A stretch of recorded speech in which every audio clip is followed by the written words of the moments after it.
Madam இவங்க கிட்ட எதுக்கு நாம வெட்டியா பேசிக்கிட்டு வாங்க போலாம். Yes Come on. இருமா என்ன கோலி களி. என்ன திடீர்னு பொசுக்குன்னு கோபம் வருது உனக்கு இப்ப என் பொண்ணு என்ன பண்ணணும் உடனே உங்க பொண்ணு பேர்ல இருக்க எல்லா சொத்தையும் உங்க பையன் சிவா பேருக்கு மாத்தணும். சொத்தை சிவா பேர்ல மாத்தி எழுதணுமா? என்னது சொத்து எல்லாத்தையும் சிவா பேர்ல மாத்தணுமா? ஆமா, அப்பதான் எங்க மேடம்க்கு ஒரு 5% ஆவது ஈக்குவலா இருக்கும். அதப்படி சுபத்ரா இருக்கும்போது சிவா பேர்ல முடியாது அதெல்லாம் ஏன் முடியாது? நாங்க என்ன ரோட்ல போற யாரோ ஒருத்தனுக்கா சொத்தை எழுதி கொடுக்க சொல்றோம்? அதுக்கு போய் ஃபீல் பண்றீங்க. உங்க பையனுக்கு தானே சொத்தை எழுதி கொடுக்க போறீங்க. அதுல என்ன உங்களுக்கு பிரச்சனை? எப்படி இருந்தாலும் இவங்களுக்கு அப்புறம் அந்த சொத்து சிவாவுக்கு தானே. அத இப்பவே எழுதி கொடுத்தா என்ன தப்பு? அதுக்கு இல்ல, இதுக்கு சிவாவே ஒத்துக்க மாட்டான்டா. அவரை நீங்க தான் ஒத்துக்க வைக்கணும். இங்க பாருங்க, ஒண்ணு சிவா பேர்ல சொத்தை எழுதி வைங்க, இல்லனா நாங்க கிளம்புறோம். மேடம் வாங்க போலாம். அனுஷ்கா நீங்க சொல்ற மாதிரி நான் செய்றேன். சுபத்ரா நீ வாமா.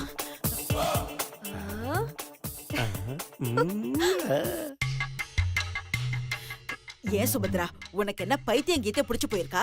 சொத்து எல்லாத்தையும் சிவா பேர்ல எழுதி தரேன்னு சொல்ற, அப்புறம் நாம ஒண்ணுமே இல்லாம நடு தெருல தான் நிக்கணும். அம்மா, அத பத்திலாம் நீ கவலையப்படாத. நீ நினைக்கிற மாதிரி எதுவும் நடக்காது. இப்ப நாம இருக்கிற சூழ்நிலைக்கு சொத்தை சிவா பேர்ல மாத்துறதை விட வேற வழியே இல்ல.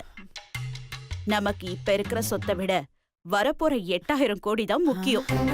அதுக்கு அனுஷ்கா இங்க இருக்கணும். அப்பதான் நாம நினைச்சது நடக்கும், சொத்தும் கைக்கு வரும். அதுக்கப்புறம் சக்தியை இந்த வீட்டை விட்டு விரட்டிட்டு இந்த அனுஷ்காவை சிவாக்கு கல்யாணம் பண்ணி வச்சிடலாம்.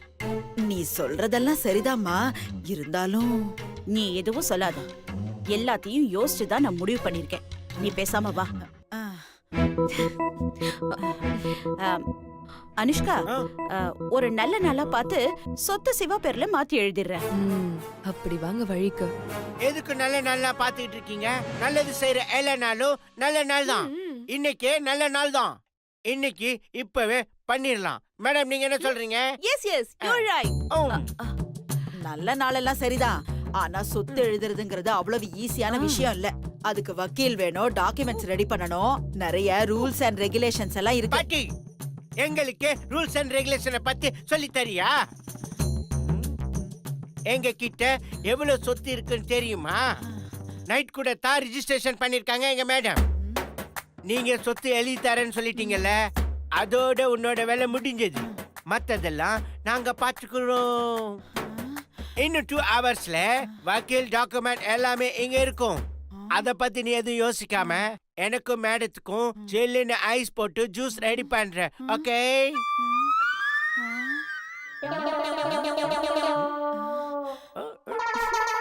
ஏ வாலடி, என்ன என்னையவே பாத்துட்டு இருக்க? என்ன எம்எல் நம்பிக்கை இல்லையா? இப்ப பாரு. ஹலோ, அட்வொகேட் ஆரம்பிக்கம். கோழி எங்களோட அட்வொகேட்டே வர சொல்றேன். That's good. இப்ப சந்தோஷமா அனுஷ்கா? ஓகே. வாம்மா. சரி வா.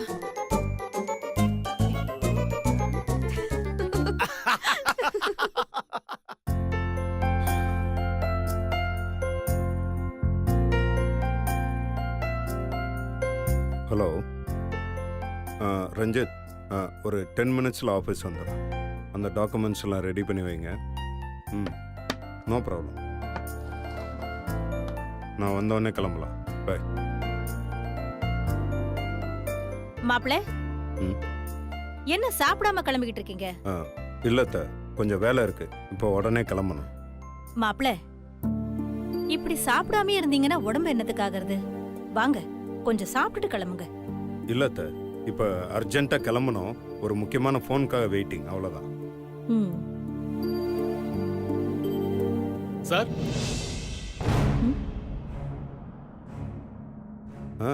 வாங்க, உள்ள வாங்க. உட்காருங்க. Thank you sir. என்ன விஷயமா என்ன பார்க்க வந்தீங்க? சார், இத்தனை நாளா உங்க சொத்துக்கெல்லாம் சுபத்ரா மேடம் தான் கார்டியனா இருந்திருக்காங்க. இனிமே அந்த சொத்தெல்லாம் உங்களுக்கு தான் போய் சேரணும்னு உயில் ரெடி பண்ணிருக்கேன். உயிலா? இங்க பாருங்க, அந்த மாதிரி எந்த உயிலும் நான் ரெடி பண்ண சொல்லலையே. உங்களுக்கு யாரோ தப்பான தகவல் சொல்லியிருக்காங்க. அதுவும் இல்லாம பரமேஸ்வர் தானே இதெல்லாம் டீல் பண்றாரு. சார் மிஸ்டர் பரமேஸ்வர் சொல்லி தான் சார் நான் இங்க வந்திருக்கேன். பரமேஸ்வர் சொல்லி வந்தீங்களா? சி மிஸ்டர் திருமல் முருகன், நாங்க யாரும் இந்த மாதிரி சொத்தை மாத்தி எழுத சொல்லிலாம் சொல்லல. இது ராங் இன்ஃபர்மேஷன். இல்ல சார், உங்க வீட்டுல இருக்கிற யாரோ ஒரு லேடி தான் பரமேஸ்வர் சார்ட்ட சொல்லி இதை ரெடி பண்ண சொல்லியிருக்காங்க. அவர் சுப்ரீம் கோர்ட் போயிருக்கிறதுனால என்ன இங்க அனுப்பியிருக்காரு. என்ன இர்ரெஸ்பான்சிபிளா பதில் சொல்றீங்க? எங்க வீட்டுல இருக்கிற யாரோ ஒரு லேடினா அவங்களுக்கு பேர் கிடையாதா? இதுல இருந்தே தெரியல இது ராங் இன்ஃபர்மேஷன். இங்க பாருங்க, இங்க இருந்து யாரும் வர சொல்லியிருக்க மாட்டாங்க. நான் தான் வர சொன்னேன்.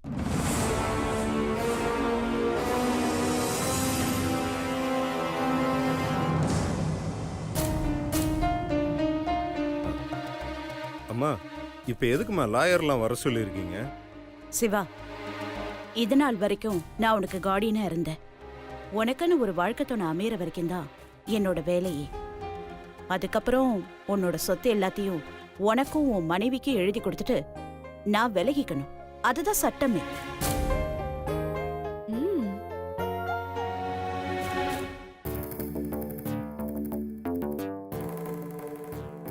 என்ன ரன்பீர், நம்ம போட்ட பிளான் கரெக்டா எக்ஸிக்யூட் ஆகுது போல. ஆமா மேடம். ம். அம்மா, என்னம்மா அதெல்லாம்? இப்ப சொத்தை மறுபடியும் மாத்தி எழுதணும்னு என்னம்மா அவசியம்? அதெல்லாம் எதுவும் வேண்டாமா? இல்ல சிவா, இப்பதான் இத செஞ்சாகணும். ஒரு அம்மா ஸ்தானத்துல இருந்து நான் இத்தனை நாள் உன்னை வளர்த்த ஆளாக்கிட்டேன். உனக்கு அம்மா இல்லாத குறைய நான் நிறைவேத்திட்டேன்னு நினைக்கிறேன். அம்மா, ஐயோ, ஓவர் சென்டிமெண்டா பேசுறானே. இல்ல சிவா, இனிமே இந்த சொத்துக்கு சொந்தக்காரன் நீதான்பா.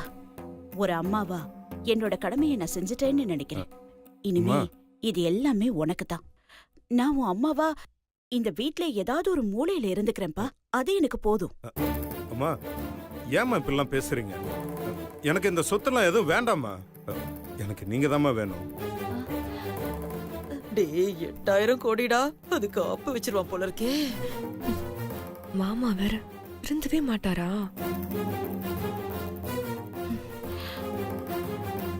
இவன் ஒருத்த ஓவரா ஃபீல் பண்றானே.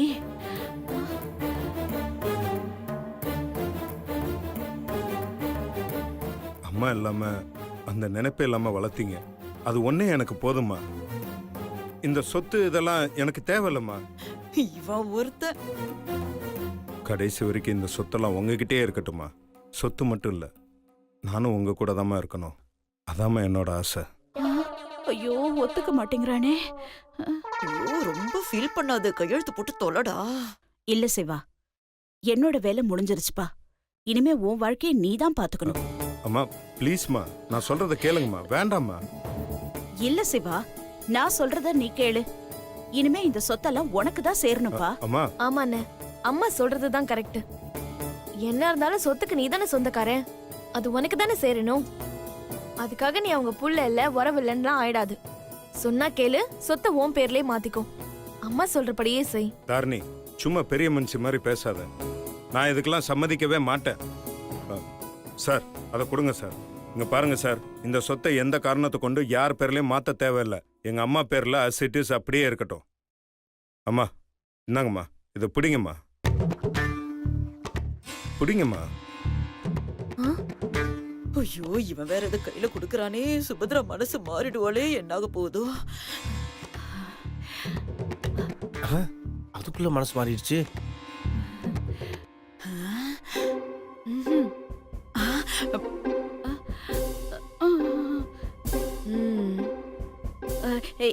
இத பாரு சிவா, இனிமே இந்த சொத்தெல்லாம் உனக்கு தான்ப்பா. ஆடா, அது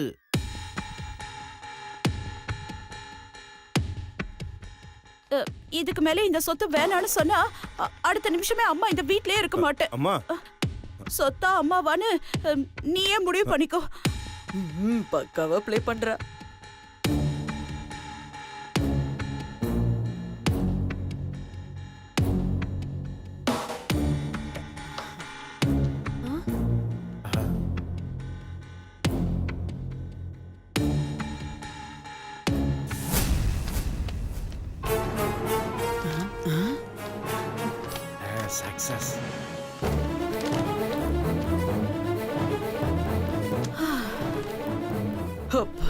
கையெழுத்து போட்டுட்டா 8000 கோடி நமக்குத்தான்.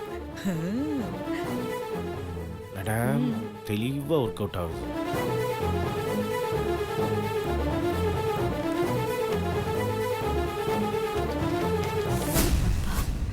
ம், ம், ம், ம். ஆ, சரி சரி. அப்படிதான் கையெழுத்து போடு போடு.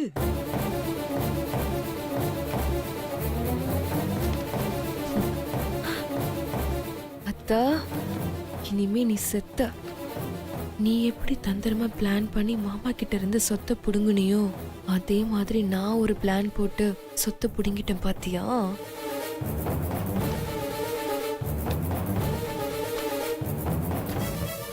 வரேம்மா. சரிப்பா.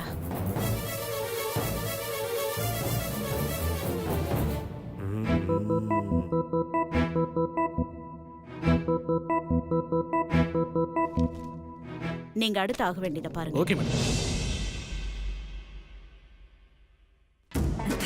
அம்மாடி, சின்ன மீனை போட்டு பெரிய மீனை பிடிச்சிட்ட. இந்த 500 கோடிய வச்சு 8000 கோடிய பிடிக்க போறேன். அவ்வளவுதான், முடிஞ்சிடுச்சு. டேய், என்னடா கோழி அபசகனமா கூவுற? ஏ கேள்வி, என்ன அபசகோணமா கூவுற, அரக்கோணத்துல கூவுறன்ற? ஓல்டு லேடி, முடிஞ்சிருச்சுன்னு சொன்னது பழைய கணக்கு. இனிமே ஆரம்பிக்க போறது புது கணக்கு. புது கணக்குன்னா 8000 கோடி. 8000 crores. 8000 கோடி. 8000 ஐயோ, கோடி. டேய் கோழி, கத்தி சொல்லாதடா. இங்க நிறைய பேருக்கு பாம்பு காது, யார் காதுலயாவது விழுந்துற போகுது. அப்புறம் அவ்வளவுதான். Okay, super. நான் சொன்னதை நம்பி செஞ்சதுக்கு ரொம்ப தேங்க்ஸ். அப்ப அந்த 8000 கோடி? கோவிந்தோ, கோவிந்தோ, கோவிந்தோ. டேய், சீ, வாய் விடுறா. கோவிந்தோ கோவிந்தோன்னு கூப்பிட்டுக்கிட்டு. ஓல்டு லேடி, அந்த கோவிந்த பெருமாள் கோயில்ல எங்க மேடத்துக்கும் உங்க பையன் பேர் என்ன, சிவாவா தவாவா? 2 பேருக்கு மேரேஜ் ஆகும். அவங்க 2 பேருக்கு கல்யாணம் முடிஞ்ச உடனே பத்திரத்துல சொத்தை எழுதிடலாம். Close the door. Every night in my dream. Every night in my dream. 8000 கோடி நமக்கு தான்.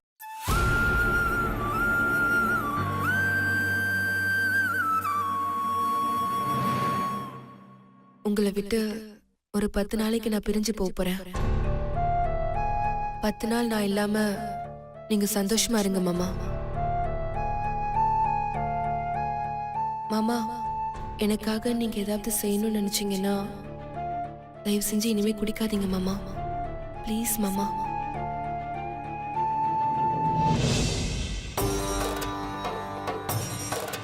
தம்பி, தம்பி,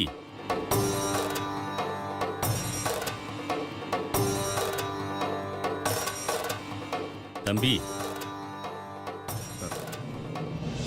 என்ன உங்களுக்கு ஞாபகம் இருக்கா? ஞாபகம் இருக்கு சாமி. சந்தோஷம் தம்பி. ஆமா, நீங்க ஏன் இங்க தனியா உட்கார்ந்திருக்கீங்க? சும்மாதான் சாமி, மனசு சரியில்லை. மனசு சரியில்லையா? சரி தம்பி, நான் சொன்னது மாதிரி உங்களுக்கும் உங்க மனைவிக்கும் கல்யாணம் நல்லபடியா நடந்துச்சா? என்ன தம்பி, ஏன் அமைதியா இருக்கீங்க? இல்லை சாமி, அந்த கல்யாணம் நடக்கல. கல்யாணம் நடக்கலையா? ஏன், நான் சொன்னதுல நம்பிக்கை இல்லாம நீங்க கல்யாணத்தையே நடத்தலையா? அப்படிலாம் இல்லை சாமி. நீங்கள் சொன்ன மாதிரி எனக்கும் என் மனைவி சக்திக்கும் கல்யாண ஏற்பாடெல்லாம் நல்லபடியாகவே நடந்துச்சு. அதுவும் சாதாரணம் இல்லை சாமி, நல்லா பிரம்மாண்டமாகவே என் மனைவி சக்தி ஆசைப்பட்டதெல்லாம் செய்யணும்னு ஒவ்வொன்றையும் பார்த்து பார்த்து செஞ்சேன் சாமி. அதை பார்த்து சக்தியும் சந்தோஷமாக தான் இருந்தா. ஆனால் கல்யாணத்தில் சில பிரச்சனைகள் வந்து கல்யாணம் பாதியிலே நின்று போச்சு சாமி. என்ன தம்பி சொல்றீங்க? கல்யாணம் நின்னு போச்சா? ஆமாம் சாமி, கல்யாணத்தில் என் மனைவி சக்திக்கிட்ட என்னோட லவ் சொல்லி புது வாழ்க்கையை தொடங்கலான்னு நினச்சேன்.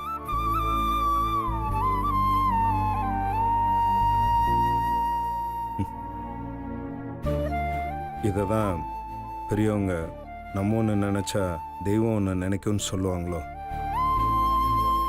அது மாதிரி தான் சாமி. நான் ஒன்று நினச்சேன், கடவுள் ஒன்று நடத்திட்டார். தம்பி, நான் தான் சொன்னேன்ல, கல்யாணத்துல தடங்கள் வரத்தான் செய்யும். ஆனா அதை எல்லாத்தையும் தாண்டி இந்த கல்யாணத்தை நடத்தணும்னு. தம்பி, எந்த பிரச்சனை வந்தாலும் அது எல்லாத்தையும் எதிர்த்து கல்யாணத்தை நடத்தி இருக்கணும் தம்பி. ஏன் தம்பி சிரிக்கிறீங்க? சாமி, பிரச்சனைன்னு வந்திருந்தா கண்டிப்பாக சமாளிச்சிருப்பேன். ஆனால் என் கல்யாணத்தில் நடந்தது. அனுவை ரொம்ப நேரமா காணோம். கல்யாண மண்டபத்துல எல்லா இடத்துலயும் தேடி பார்த்துட்டேன், அவ எங்கேயுமே இல்ல. ரன்பீர், இது அனுவோட துப்பட்டா தானே? யாரு 2 பேரு இவங்கள வாழை இலையில வச்சு கட்டி வேன்ல தூக்கிட்டு போனாங்க. அனு, இங்க பாரு அனு. அனு, பயப்படாத அனு, நான் வந்துட்டேன்.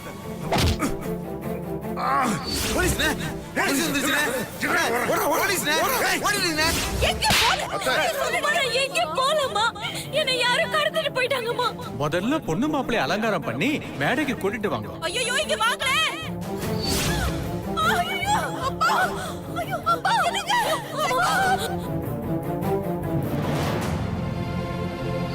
எங்க அப்பாவை கொலை பண்ணது இவங்களா இருக்குமோன்னு எனக்கு சந்தேகமா இருக்கு. நான் இந்த வீட்டுக்குள்ள இருக்கணும்னா சக்தி இந்த வீட்டுக்குள்ள இருக்க கூடாது. அவளை இந்த வீட்டை விட்டு வெளியில அனுப்புறேன்னு எனக்கு சத்தியம் பண்ணி கொடு.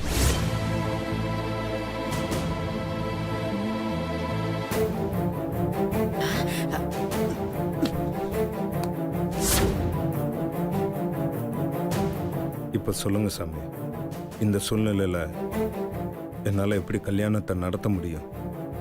தம்பி, ரொம்ப பெரிய தப்பு பண்ணிட்டீங்க தம்பி. நீங்க உங்க அம்மா கிட்ட சத்தியம் பண்ணி கொடுத்து மிகப்பெரிய தப்பு பண்ணிட்டீங்க. உங்க அம்மாவுக்கு அந்த மாதிரி சத்தியத்தை நீங்க பண்ணி கொடுத்துருக்கவே கூடாது. ஒரு உயிர் வாழ்றதுக்கு காத்து எவ்வளவு முக்கியமோ அந்த மாதிரி தான் தம்பி உங்க வாழ்க்கைக்கு உங்க மனைவி சக்தி முக்கியம். சக்தி உங்க கூடவே இருக்கிற வரைக்கும் தான் உங்களுக்கு நல்ல நேரம். சாமி, என்ன சொல்றீங்க? அப்போ அம்மா முக்கியம் இல்லையா? 2 கண்ணில் எது முக்கியம்னு கேக்குறீங்க. அம்மா இல்லைன்னா இந்த உலகத்தை உங்களால பார்க்க முடியாது. ஆனா உங்க மனைவி சக்தி உங்க உயிர் மூச்சு மாதிரி. அவங்க இல்லைன்னா உங்களால வாழவே முடியாது. இங்க பாருங்க தம்பி, உங்க ஜாதகத்தை பொறுத்த வரைக்கும் உங்க மனைவி சக்தி இல்லைன்னா நீங்க ஒண்ணுமே இல்லை. நீங்க இல்லைன்னா அந்த பொண்ணு இல்ல, அந்த பொண்ணு இல்லைன்னா நீங்க இல்ல. உங்களை உருவாக்குற சக்தி உங்க மனைவி சக்திக்கு மட்டும்தான் உண்டு. சக்தி இல்லையில் சிவம் இல்லை, சிவம் இல்லையில் சக்தி இல்லைங்கிற மாதிரி தான் உங்க 2 பேருடைய ஜாதகமுமே. தம்பி, நீங்க 2 பேரும் பிரியறதுக்காக இறைவன் ஒண்ணு சேர்த்து வைக்கல. அம்மா இல்லாத உங்களுக்கு எல்லாமுமா இருக்கத்தான் அந்த கடவுள் சக்தியை உங்களுக்கு மனைவி ரூபத்துல கொடுத்திருக்காரு. அத தவற விடலாமா?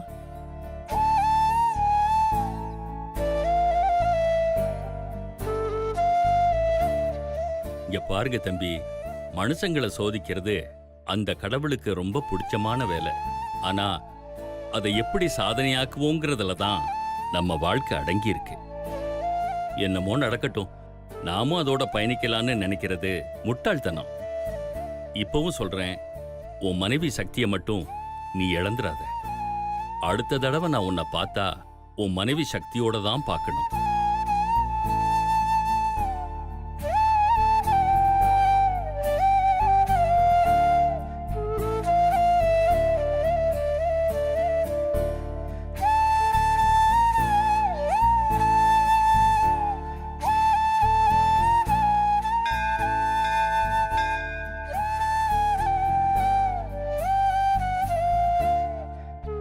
நான் செஞ்சது சரியா தப்பான்னு எனக்கு தெரியல. ஆனால் என் சக்தியை எப்படியாவது என்கிட்ட கொண்டு வந்து சேர்த்துறேன்.